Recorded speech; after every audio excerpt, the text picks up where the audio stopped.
Drugs were there. I did not put the narcotics there. He will be taken into the custody and housed in the Breckinridge County Jail. Defendant Aaron York deemed guilty beyond a reasonable doubt of the offense of manslaughter. Assess his punishment at confinement in the Texas Department of Criminal Justice for 11 years, 10 months, 12 days. Police officers often commit all kinds of atrocities, assuming they are above the law and would never be held accountable. However, they forget that they can be brought to justice in courts. Here are some of the biggest tyrants who were instantly owned in courtrooms. Corrupt cop Zachary Wester, who is being charged with 67 counts of racketeering, fabricating evidence, and false imprisonment, was finally brought to the court. The officer was accused of planting narcotics inside the vehicles of innocent people and later arrested them. The substance that appears to be an illegal narcotic. Do you know anything about that? I do not. Have you ever seen this before? No. No, what is that? I'm just trying to figure out how that stuff got in your car. You're gonna go to jail today for possession of meth. Okay?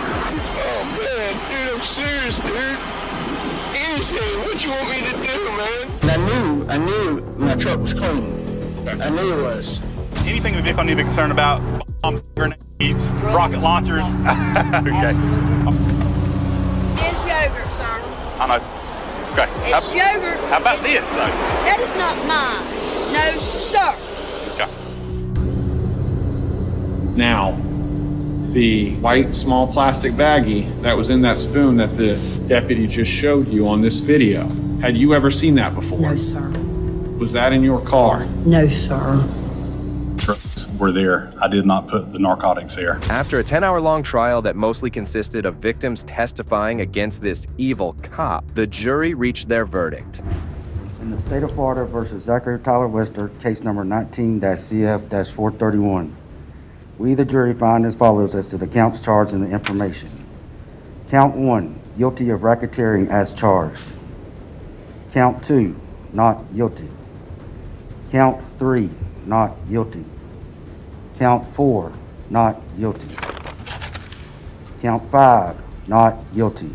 Count 41, guilty of possession of controlled substance related to February 15, 2018, as charged. Count 42, not guilty. Count 43, not guilty. Count 44, guilty of possession of a controlled substance related to April 17, 2018, as charged. Count 65, guilty of false imprisonment related to Stephen Van, as charged. Count 66, not guilty. Count 67, not guilty.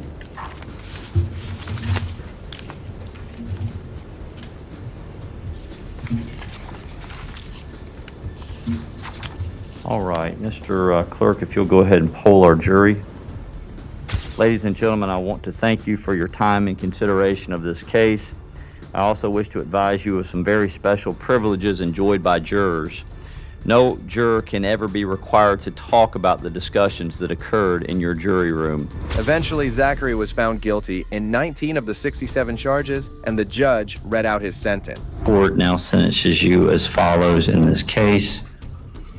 As to count 1, racketeering, which is a first-degree felony, you are sentenced to serve 5 years in the Florida Department of Corrections. As to count 7, official misconduct, as a third-degree felony, you are sentenced to serve 18 months in the Florida Department of Corrections. That will be served concurrent with count 1. As to count 9, official misconduct, a third-degree felony. The third-degree felony, you were sentenced to serve 1 year and 1 day in the Florida Department of Corrections, consecutive to count 64. Counts 7, 9, 10, 31, 33, 34, 41, 44, 48, 64, and 65 are to be served consecutive to each other for a total sentence in this case of 12 years, 6 months, and 8 days in the Florida Department of Corrections. This sentence of 12 years, 6 months, and 8 days in the Florida Department of Corrections is to run concurrent with a 5-year Department of Corrections sentence in count 1. Therefore, it is the intention of the court that you are sentenced to serve a total of 12 years, 6 months, and 8 days in the Florida Department of Corrections. I'm also going to award the defendant 58 days jail credit as to count 1 and count 7, as count 7 is the first sentence served by the The judge ended up sentencing Officer Zachary to 12.5 years in prison. Well, this officer was taken to the cleaners, and this next sheriff had quite a meltdown in court. But if it is not your intent to enter a guilty plea at this time, then I'm going to set your case for jury trial, and you're going to stop wasting my time and everybody else's time this afternoon. He will be taken into the custody and housed in the Breckenridge County Jail. In March 2019, Sheriff Todd Pate was arrested on several charges, including assault, operating under the influence, and criminal mischief. He immediately resigned from his position and soon decided to take a plea deal, in which he pled guilty and was sentenced to 75 days in jail. Despite already giving this statement in writing, he decided to waste everyone's time when the judge asked him about his decision. This time, is it your desire to change your plea from not guilty to guilty? Do I have to answer that yes or no, or can I make somewhat of a statement? That is a yes or no answer, sir.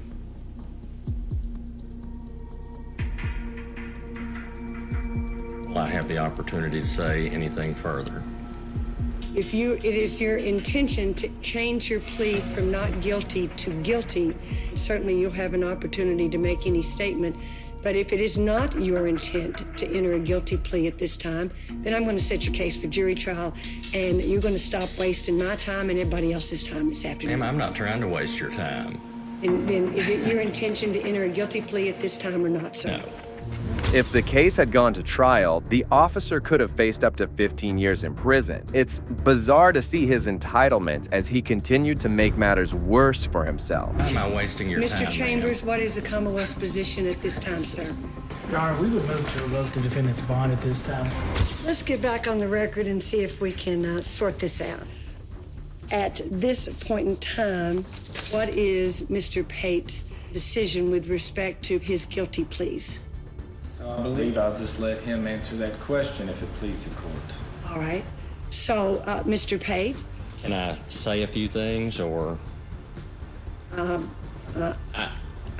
need to understand what it is that we're doing here today, Mr. Pate. Yes, I had every intention of coming in here today and entering a guilty plea. It's difficult for me to enter a guilty plea for a lot of reasons, and I don't want this court to think that I am trying to minimize any responsibility that I had in this situation that occurred. This is what happens when you overestimate your authority. Pate was not ready to accept the charge, as he claimed the prosecution only added it because of his position as a sheriff. I feel like I'm being very much bullied into doing something that's not right, and I want this court to know that Todd Pate holds himself responsible for everything that he did. It's hard for me to lay down and plead to felony charges that don't apply. Is it your intention today to enter this guilty plea? And if I could address... This is either a yes or no. Are you going to enter your plea or not? I guess everybody thinks it's funny. Let me just plea and get it over with for everybody. Plea to something that I absolutely do not feel good about, but I don't want you to try to send me to the penitentiary for years and years. If you can sleep with it, I can sleep with it. Pate's attorney appears to be the most frustrated person in the courtroom, and eventually the judge rules against the entitled sheriff. I think we're done. At this point in time, I think we're done. Where I think we are today is that on the one hand, the Commonwealth can enforce the terms of this agreement based on the execution. Mr. Pate, I'm talking at this point in time. Okay, I'm sorry. At this point in time, I'm going to sustain the Commonwealth's motion to revoke his bond. He will be taken into the custody and housed in the Breckenridge County Jail. Your Honor, if I may speak to Mr. Chambers' motion to revoke the bond. Pate was sent to jail that day, but he eventually pled guilty to the charges and was sentenced to 75 days in the county jail. Moving on, this next police officer did something even worse and was brutally owned by the judge. The unclassified felony of armed criminal action, I sentence you to a term of incarceration of 6 years in the Missouri Department of Corrections. In 2019, Cameron Lamb was in a car chase with his girlfriend when he decided to put it off and go back home. However, as he was parking his pickup truck in his backyard, he was shot by Kansas City officer Eric J. DeValconaire. The officer was charged with murder, and the judge decided to give him a lecture before announcing the verdict. Parties have a right to expect that no matter what I hear, I will only consider factors that are appropriate and that I will disregard those that are inappropriate. And that is what I've done here. And as a result, I've concluded as follows. There are a number of facts in this case that are both aggravating and mitigating, sometimes all at the same time. First and foremost is this undeniable and uncontested fact. Cameron Lamb is dead. And Eric DeValconaire killed him. That's undisputed. Cameron Lamb was by all accounts a helpful and loving son, brother, father, and friend. People who have contacted me and who I have heard from today have described him as funny, caring, giving. Miss Gray called him a protector, a jokester, and my favorite of all the ones that I read, not a saint, but our angel. Cameron Lamb's death leaves an irreparable and unfillable void in the lives of his family and his friends, and also in our community. Also, as I'm weighing all these facts, it can't be overlooked that the events of December 3rd of 2019 were initially set into motion by Cameron Lamb and his decision to chase his girlfriend through city streets at dangerously high speeds, putting motorists and other members of the public at risk. Officer Eric stood still as the judge narrated how the merciless officers enjoyed the killing of the poor Cameron Lamb, who had given up the pursuit. However, those events tragically concluded with the actions of Troy Schwam and the defendant. Pulling up to defendant's house, Sergeant Schwam pulling into the driveway, immediately getting out with his weapon drawn, rapidly moving into the backyard, carport, garage area of the house, and defendant doing the same. Both without taking a breath, without pausing for the briefest of moments to consider where they were going, what they would find when they got back there, whether they were acting lawfully in doing so, and whether there might be some other safer option. This case was just one of the many racially motivated murders that these pigs committed. The judge wasn't mincing his words as he took the count to the cleaners. And Sergeant Schwam and Eric DeValconaire arrive, and as the court has found, an encounter that was over and a situation that had de-escalated was again escalated by what I have found, rightly or wrongly, was their unlawful entry into the backyard carport area and confrontation of Cameron Lamb. This is an aggravating factor. The circumstances of the offenses described during the trial, however, also provide the court with a mitigating factor. I found, as I've considered the evidence in the case, that the defendant, Eric DeValconaire, testified credibly at trial that he was rushing to provide cover for Sergeant Schwam, who had rushed into the backyard with his weapon drawn, prompting the defendant to do the same from the other side of the house. Although not in the court's view, again, rightly or wrongly, negating his obligation to act with reasonable care, as the court found he has failed to do, his natural reaction to protect his partner is a factor for me to also consider. And let's also be clear, and it is hard to accept this distinction, I know that. Murder and involuntary manslaughter arising from criminal negligence are two different things. They are different legal concepts. They are different things. Eventually, Dale Young sided with the corrupt cop, claiming that the murder was accidental. Eric DeValconaire is not Derek Chauvin, who murdered George Floyd. Eric DeValconaire is not one of the 3 men in Georgia convicted of running down and murdering Ahmaud Arbery. This is a mitigating factor. Defendant has no prior criminal history. His ORAS scores him as a low risk in all categories. Defendant's history as a police officer, husband and father, friend and colleague is also a mitigating factor that I have taken into account, as his father asked me to do, which I was already going to do, and that is to consider the totality of the circumstances and to consider the totality of the defendant's life. The facts and the circumstances in the history of defendant's career and his life that have been presented to this court have demonstrated he has not hesitated to immediately take action when he believed the circumstances surrounding him warranted it. And this trait has generally served him and others well. It also failed him. The judge's words may have felt like a dagger to the heart of the victim's family, and he quickly announced the even worse sentence. It did on December 3rd of 2019. All of which, however, leads the court back to where it began, an evaluation of the impact of the defendant's crime on Cameron Lamb and his family. Cameron Lamb is dead. Eric DeValconaire killed him. And the court has found that that happened because the defendant acted without considering or being aware of the substantial and unjustifiable risks associated with his conduct, and that his actions were a gross deviation from the standard of care that a reasonable person would exercise in the situation.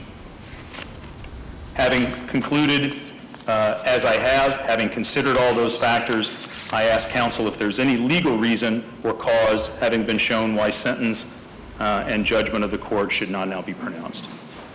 None from the state, Your Honor. No, sir. Eric DeValconaire on count 1, the Class E felony of involuntary manslaughter in the second degree, I sentence you to a term of incarceration in the Missouri Division of Adult Institutions of 3 years. On the unclassified felony of armed criminal action, I sentence you to a term of incarceration of 6 years in the Missouri Department of Corrections.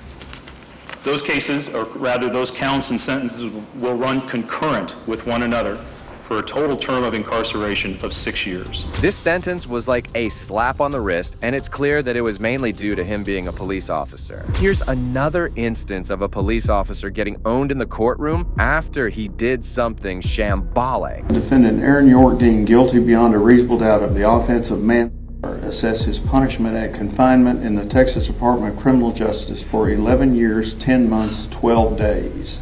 In 2019, Fort Worth police officer Aaron Dean was responding to a wellness check when he shot and killed a homeowner, Tatiana Jefferson, from her bedroom window. He immediately resigned from the police force and was charged with murder. Good afternoon. The jury has sent a note or given me notice that they have reached a verdict. Are both sides ready to receive the verdict? State's ready, Your Honor. The defense is ready, Judge. All right. Y'all did fabulous when we did the guilt-innocence verdict, okay? Same rules apply. I don't know what this verdict is. Can't have any emotions, all right? Let's bring them in.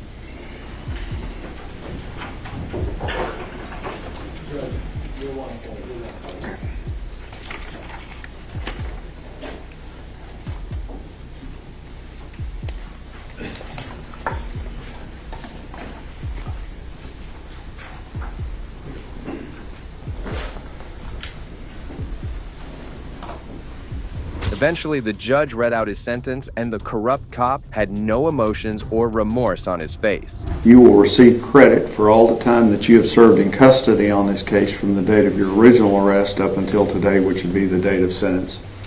You have the right to appeal the jury's decision. You do so by giving written notice of appeal to the Second Court of Appeals here in Fort Worth within 30 days. If you are indigent and cannot afford a lawyer, I would conduct an indigency hearing to determine if you are indigent. And if you are indigent, I would appoint a lawyer to represent you on appeal and provide you a record of this appeal of this trial at no cost. Mr. Gill, Mr. Brissett, if y'all will remain on his case pending his decision whether he wishes to appeal, and if you'll furnish the information for the trial court certification of appeal before you leave here today, I would appreciate it.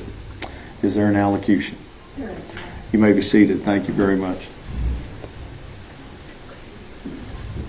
Instead of murder, he was charged with manslaughter and given a sentence of 11 years. And he was eligible for parole after serving half the sentence. The judge, once again, may have been lenient, although under the Texas Penal Code, the sentence for manslaughter would be a maximum of 20 years, the judge decided to side with the cop and handed him a lighter sentence. Well, this brings us to the end of this video. Today, we explored cases where corrupt police officers were brought to justice in courtroom. This video highlights how these officers, who once considered themselves above the law, were thoroughly put in their place. They surely learned their lesson and won't be repeating their unlawful behavior. If you agree, please show your support by liking this video and subscribing to stay updated on future content like this. Also, if you enjoyed this video, check out the next video here.